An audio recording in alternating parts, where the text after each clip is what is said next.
Pozdravujem, vážení priatelia. Minulý týždeň rezonovala téma a aktivity agresívnych progresívcov. Pána Šimečku, ktorí vyzývajú vládu, aby odňala 13. dôchodky, lebo to ohrozuje plán obnovy.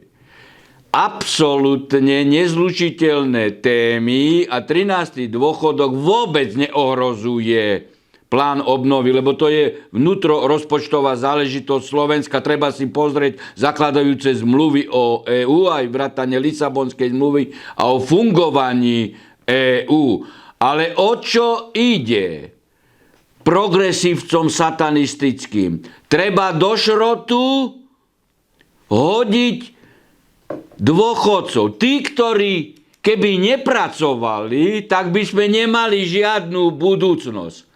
Zákernosť týchto ľudí spočíva ešte aj v tom, že chcú tu vyvolať v našej spoločnosti vnútrogeneračný konflikt medzi mladou generáciou a starou generáciou.